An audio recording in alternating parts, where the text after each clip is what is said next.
What's wrong, Harrison?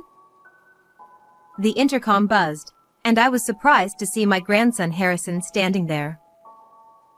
It looked like he was coming back from school, as he was wearing his middle school uniform. Harrison had visited our house many times before and rang the intercom, but each time he would run away without saying anything. But that day, for some reason, he stood there motionless. When I looked into his eyes, I was sure he wanted to talk about something. "Come here and help Grandma harvest some vegetables," I said, opening the gate. Harrison quietly nodded and slowly stepped inside. For a while, as he started helping me with the farm work, Harrison remained silent. I waited, hoping he would open up to me on his own. After about 10 minutes, Harrison's face crumpled, and he began to shed large tears. "Why are you crying? Does something hurt?" I started to worry that he might have hurt himself and checked his arms and legs for any injuries. No, that's not it. I'm sorry. I couldn't tell the truth until now. I waited for Harrison to calm down and then gently encouraged him. "You've been wanting to say something, haven't you? Go ahead and tell me." "My name is Nancy, and I'm 65 years old. I used to work as a teller at the local bank. My husband, Jason, is 2 years older than me, and he was also a banker like me. Jason once told me, A bank is built on human connections. Your smile has a special way of putting people at ease, so this job suits you well. When I was still clueless about the world, Jason guided me as both a banker and a person, sometimes strictly, sometimes kindly. I was drawn to his genuine kindness, the way he treated everyone with a warm smile, regardless of who they were. Jason was highly trusted at the bank, and eventually, he rose to the position of branch manager. Nancy, we've got some fine eggplants again this year. Jason said. And these tomatoes are still small, but they're growing shiny and cute, I replied. After we retired from the bank, we began living modestly, tending a small vegetable garden in our yard as a hobby. At the end of May, our only son, John, who had already moved out and started his own family, came to visit with his wife and our grandchild. After graduating from university, John joined a company in the city, and 5 years later, he brought his fiancée, Amy, to meet us. But after that, all we received was a postcard announcing the birth of our grandchild, and then nothing for 15 years. What have you been doing? Not even showing your face at New Year's or Christmas? You couldn't even pick up the phone once in a while? Jason's voice, strengthened by years of diaphragmatic breathing as a branch manager, echoed through the small entrance of our traditional Japanese house. I'm sorry, Dad. I was too busy with work to stay in touch. John replied. Jason, calm down. You're making Amy uncomfortable, I said with a wry smile, trying to soothe Jason, who was speaking excitedly. When Jason gets too happy, his words can become harsh, and people who don't know him might mistake it for anger. It's been a long time, Amy. I'm glad to see you're doing well, I said. It's been too long. I'm sorry we haven't been in touch, Amy replied. She was a bit thinner than when we last saw her 15 years ago, but her bright smile was still the same. Standing beside her, carrying her bags, was a boy who looked to be about middle school age. I smiled at him. You must be Harrison. It's nice to meet you. I'm your grandmother, I said. Harrison, looking a little shy, simply bowed his head and said nothing. Even so, I couldn't contain my joy at meeting my grandson, so I kept talking. I've only seen pictures of you as a baby, but now that I see you in person, you look just like John did when he was young. How old are you? Harrison is 14 now. He'll be taller than me soon. John said, standing next to Harrison. That night, we gathered around the dinner table with our son and his family for the first time in 15 years. Back then, Harrison was still in Amy's belly. I made too many side dishes for Harrison, so feel free to have seconds of rice too, I said, but Harrison only gave a faint smile and didn't say anything in response. Come to think of it, neither John nor Amy had said much since they arrived. They exchanged only a few polite greetings but didn't share anything about what had been going on in their lives. Hey, John. Now that you're back home, why not relax a bit like you did when you were a kid? Harrison won't be able to unwind if you're all tense like this, I joked, trying to lighten the mood. John and Amy exchanged glances and then nodded at each other. Mom, we weren't sure if we should ask, but the truth is, both Amy and I are currently out of work. John said.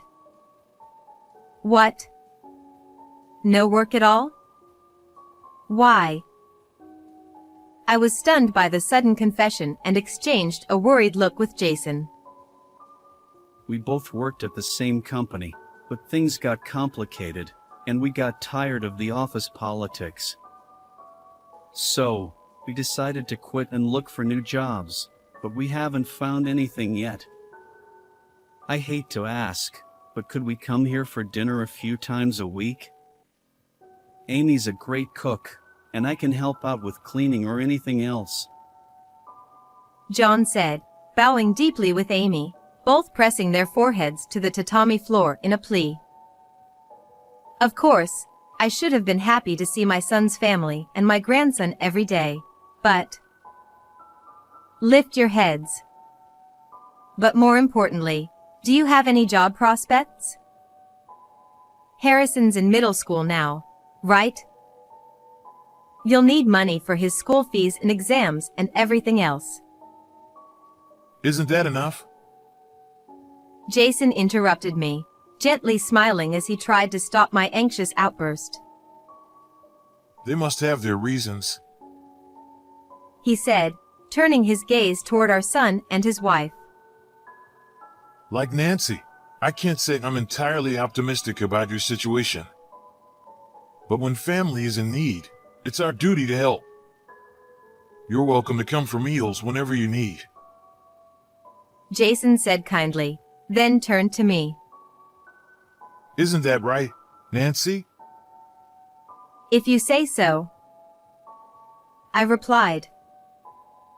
It would be a lie to say all my worries vanished, but I decided to follow Jason's judgment. With Jason's approval, our son's family started visiting us 2 or 3 times a week from that day on. During the day, John and Amy seemed to be juggling part-time jobs while searching for something more permanent. Seeing John sighing as he looked at his bills from a bank made me want to reach out and help in any way I could. Are you managing okay? If it's too hard, don't hesitate to move in with us, I offered. There's no need to worry, Mom. We'll keep trying a little longer. John replied with a smile. I decided to trust his words. By mid-June, the rainy season was in full swing, with heavy rain falling day after day. Are you leaving early tomorrow? The rain seems to be getting stronger. If you have time, why don't you stay over? Jason suggested. John hesitated, saying, We wouldn't want to impose. but exchanged a glance with Amy and then replied more modestly. If it's no trouble for you, we would appreciate it. And so, John's family started staying overnight at our house. Whenever Harrison visited, He always kept his head down and didn't say a word. Harrison, is something bothering you? I asked him one day, but before he could respond, John jumped in. Yeah, Harrison had a bad test recently and got scolded by his teacher. It really brought him down. John said. I see. So you must have inherited that struggle with studying from John. Sorry, Harrison. It's all your dad's fault that your grades aren't great. Which means it's my fault. Jason joked. Harrison nodded slightly, but I couldn't shake the feeling that he was just trying to be polite for John's sake. Around this time, Harrison began visiting our house almost daily, even on days when he wasn't staying over.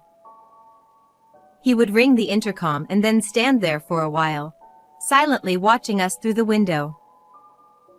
But when I'd call out, "Come in," he would look startled and dash off to the bus stop as if he were fleeing.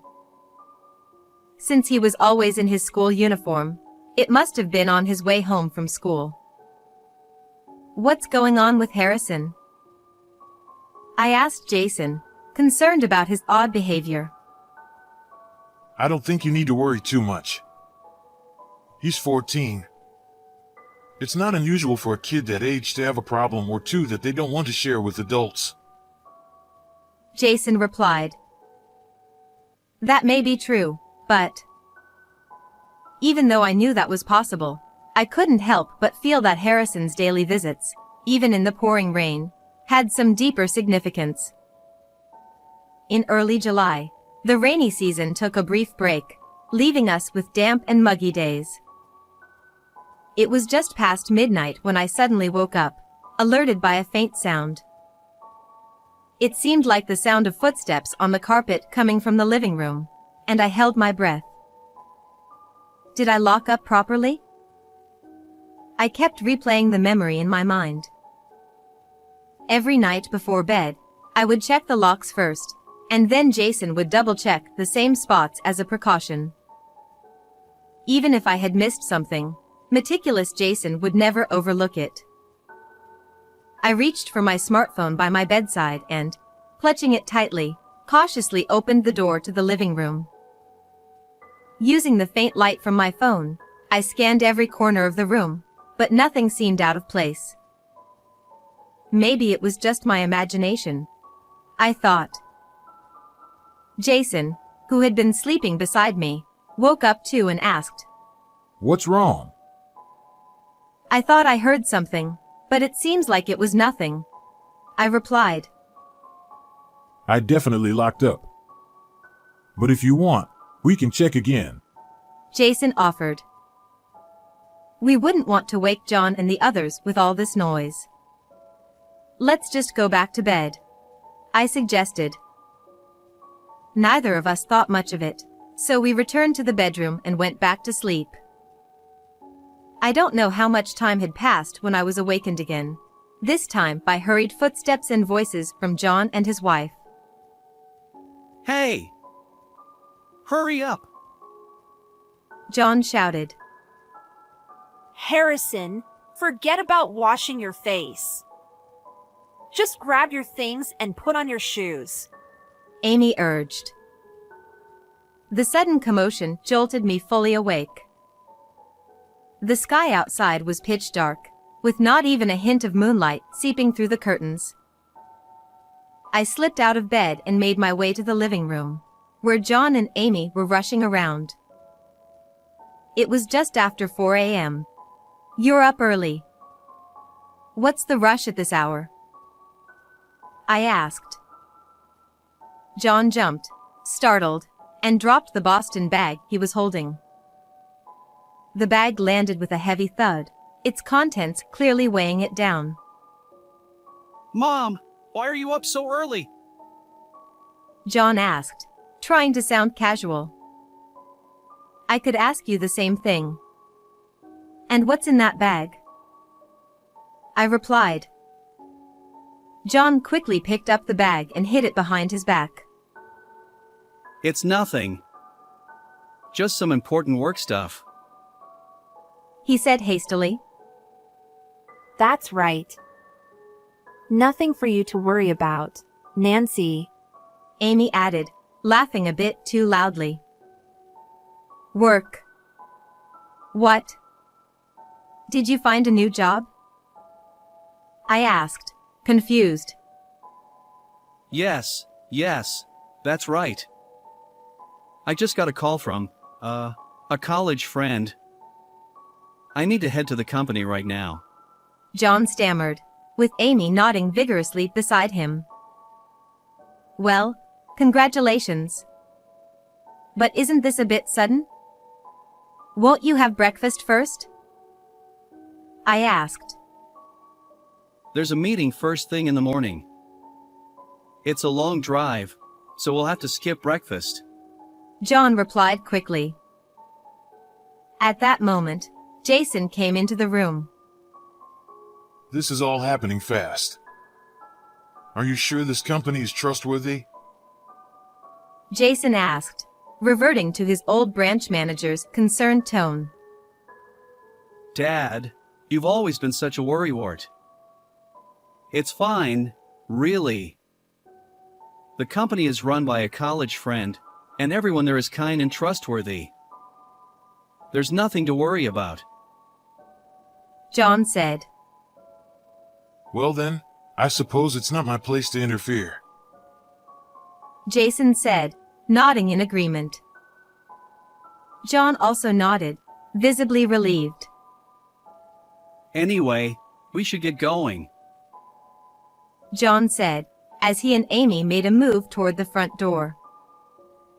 But for some reason, Harrison seemed glued to the spot, refusing to move from the entrance.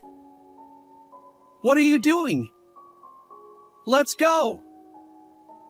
John grabbed Harrison's arm and forcibly dragged him outside. Does Harrison really need to go? With summer vacation coming up, he could stay with us. I offered. Amy replied, We appreciate your kindness, Nancy, but we really can't impose on you any further. Thank you, though. Ignoring my attempt to stop her, Amy took the bag from John and headed to the car. John, meanwhile, pulled Harrison's arm firmly and scolded him. Enough of this nonsense. All we could do was watch helplessly as they drove away. Jason said, Well, at least John's got a job now. All we can do is support them. That's true, but... Unlike Jason, who was genuinely supportive, I couldn't help but worry about Harrison. His behavior just didn't sit right with me. 3 days later, in the afternoon, I was sweating as I harvested summer vegetables from the garden, as I usually did. After about an hour of work, I took a break in the living room, sipping some juice when the doorbell rang. I thought it might be a delivery, so I opened the door, and there stood Harrison, who was supposed to have left with his parents. Harrison, what's going on? I asked, trying to contain my surprise and happiness. Normally, Harrison would run off to the bus stop the moment I spoke to him, but today, he just stood there, not moving an inch. What's wrong? Why don't you come inside? I asked, noticing that he seemed to want to say something. Would you like to come and help Grandma with the vegetable harvest? Is that okay? I suggested, trying to coax him in. Harrison seemed to hesitate, looking back at me silently, unsure whether to enter. Your grandpa's out at a neighborhood meeting, so if you could help me instead, I'd really appreciate it. I added, opening the gate and beckoning him in. Finally, Harrison nodded quietly and walked inside. For a while, as he helped me in the garden, Harrison remained silent, and I patiently waited for him to open up on his own. About 10 minutes later, I noticed a black snake slithering near Harrison's feet. The snake had already coiled, ready to strike, but Harrison hadn't noticed it yet. "Harrison! Watch out!" I shouted instinctively, pushing him aside. The snake lunged and bit into my arm instead. Realizing what had happened, Harrison let out a small scream, but when he saw the snake biting me, he grabbed a nearby stick and chased the snake out of the yard, shouting, Get away from my grandma! Harrison was about to continue chasing the snake, but I stopped him, saying, "Thank you, that's enough." That snake must have been startled, thinking it was about to be stepped on. I added, trying to ease Harrison's anxiety with a smile. But Grandma, it bit you. Harrison said, his voice filled with concern. "Don't worry, that snake isn't venomous. I'm fine," I reassured him. Suddenly, all the strength seemed to drain out of Harrison, and he collapsed to the ground. Why did you protect me? He asked, looking up at me with a puzzled expression. "Why would you even ask that?" I replied, equally curious. "You're my precious grandson. Of course I'd protect you." At that moment, Harrison's face crumpled, and he began to cry, tears streaming down his cheeks. "Why are you crying? Are you hurt somewhere?" I asked, worried that he might have been injured, and I checked his arms and legs for any signs of harm. No, that's not it. I'm sorry. I'm so sorry for not telling you the truth sooner. Harrison sobbed. I waited for him to calm down, then gently encouraged him.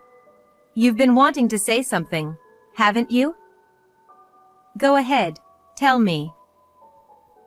Harrison took a deep breath and said, Mom and Dad made me promise not to say anything. Then, he slowly took off his shirt, revealing his back covered in bruises and scrapes.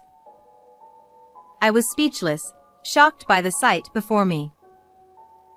"Did John do this to you?" I asked softly. Harrison nodded and began to tell me everything. After losing their jobs, my son and his wife had fallen into gambling. On the days when things didn't go well, they would take their frustrations out on Harrison. Harrison also revealed that the reason they had returned home was to get their hands on the gold bars Jason kept in a safe in the living room, a part of his savings for retirement. I overheard them talking about their plan. Harrison confessed. They threatened me, saying I'd regret it if I told you and Grandpa. Terrified by his father's threats, Harrison had been unable to tell us the truth and had been suffering alone all this time. Once they discovered the safe's code, my son and his wife packed the gold bars into a bag, converted them to cash the same day, and left for a trip to Hawaii, abandoning Harrison. "You were so brave to tell me all this," I said, pulling Harrison into a tight hug as he cried in frustration and sorrow. An hour later, I told Jason about everything when he returned from the neighborhood meeting. I can't believe this. He said. Though Jason seemed to understand what I was saying, his desire to believe in our son was stronger. "It's the truth.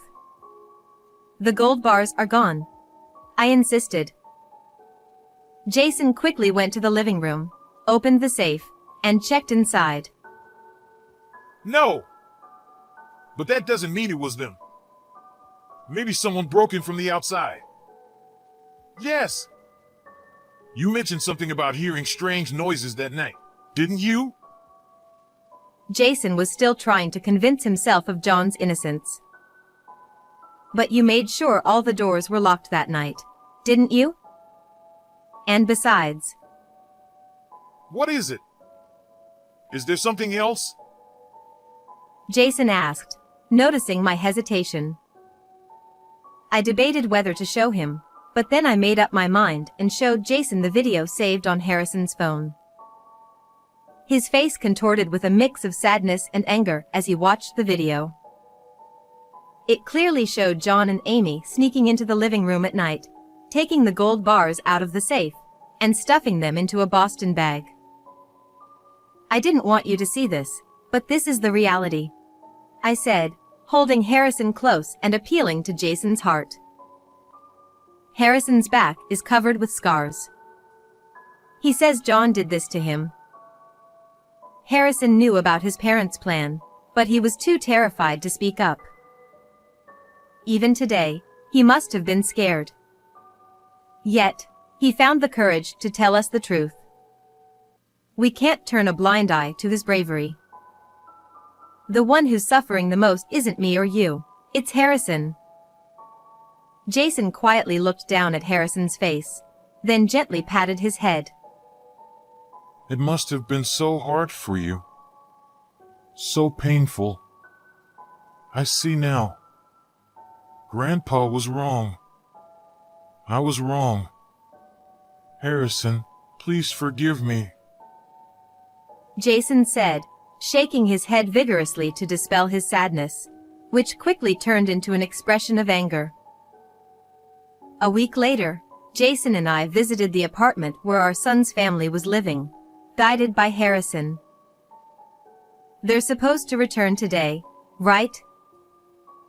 I asked for confirmation, and Harrison answered clearly, yes. There's nothing in the fridge. What kind of life were they living? Jason said, checking the kitchen.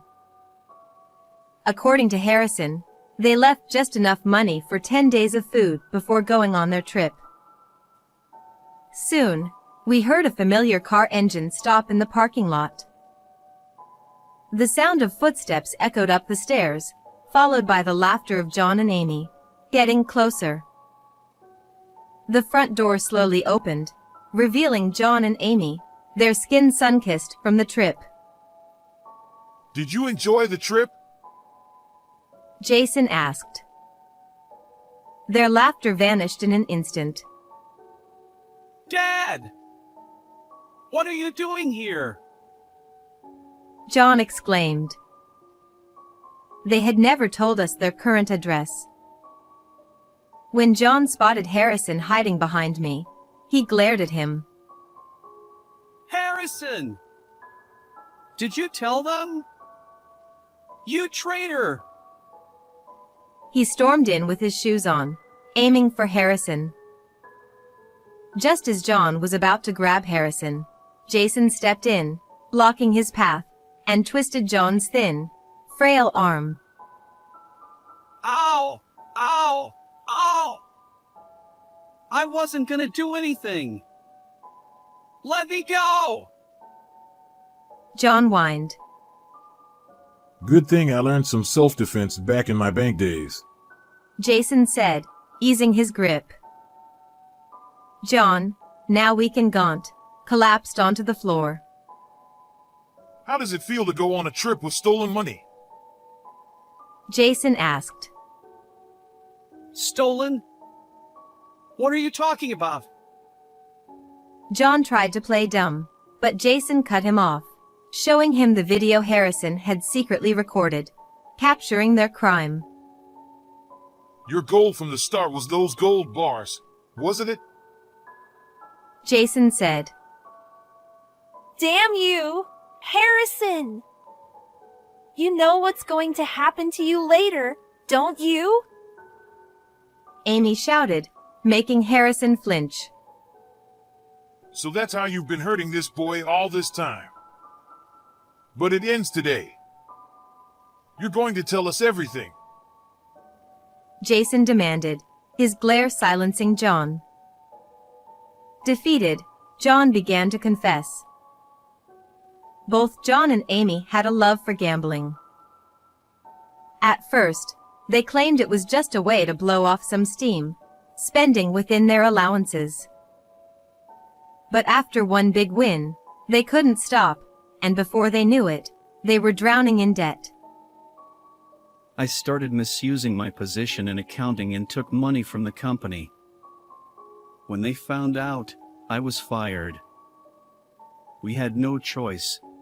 John admitted. No choice? The problem started when you got hooked on gambling in the first place. You should have been more responsible as a parent. Jason scolded, leaving them with nothing to say. Dad, please! We'll change. We'll work hard from now on. Just please don't report us to the police. John begged, falling to his knees, with Amy quickly following suit. Jason looked at me, then at Harrison. What do you want, Harrison? Jason asked. I don't want Mom and Dad to get arrested. I just want them to go back to being the kind parents they used to be. Harrison said, revealing his true feelings. Jason nodded with a smile. All right, but on one condition. You two will undergo treatment under the guidance of specialists to overcome your gambling addiction. Do you agree? We will. We'll do it. John replied, and Amy nodded in agreement, thanking Jason for his leniency. While our son and his wife were in a facility undergoing specialized treatment, Harrison stayed with us, and we took care of him. Although taking the bus to school took a bit longer, Harrison never complained. There are so many different sights to see now. I actually enjoy it more. He said. It seemed that the uneasy feelings he had towards his parents were gradually easing, and he was beginning to appreciate the small changes around him. Every day after school, Harrison would help out with the farm work. Isn't weeding boring? I asked him once. Harrison smiled and replied, Not at all. But isn't it hard for you to stay bent over like that, Grandma? He was always more concerned about me. During the summer break, Harrison visited a nearby scrapyard and collected some pieces of wood. Skillfully, he crafted a small stool for me to make my farm work a bit easier. Thank you, Harrison. This makes things so much easier for me. I'm glad. I'll make something even better next time, He said with enthusiasm. By the start of the new semester, Harrison was more energetic than ever. At dinner, he would eagerly share stories about his day at school. Can you believe people pay to experience farming now? When I told my friends that I help out on Grandma's farm, they were so jealous. He said with a smile. That's wonderful. You should bring your friends over sometime. I'll make my special summer vegetable curry for them, I offered. Awesome! But maybe we could skip the bitter melon? Harrison suggested, causing Jason to burst into laughter. What's this?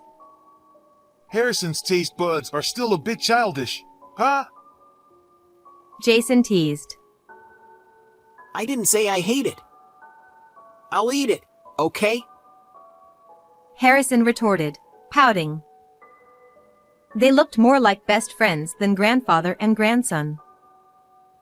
Harrison, who used to rarely speak, was now openly expressing his thoughts with us, filling our home with laughter. Grandpa, thank you for always thinking of me. Harrison said seriously, which made Jason look away, a bit embarrassed. It was Nancy who saved you, not me. I'm just an old man who didn't notice anything. Jason replied. Harrison shook his head firmly. That's not true. You set the safes combination to my birthday, didn't you? I overheard Mom and Dad talking about it. Jason smiled softly. That's hardly something to be thanked for. You're our precious grandson. We couldn't see you for so long, but I never wanted to forget your birthday. Thank you, Grandpa. Harrison said again, his gratitude clear. We continued to receive daily letters of remorse and apology from our son and his wife at the facility. I found such comfort in the time I spent with Harrison that I sometimes wished it could last forever. But I knew that, in the end, he needed his parents, and one day he would return to them. Perhaps, once John and Amy completed their treatment and overcame their addictions, we could all go on a family trip together. As I savored these irreplaceable moments of happiness, I held on to the hope that they would one day truly repent. How did you like today's story? Don't forget to subscribe to the channel. See you in the next video.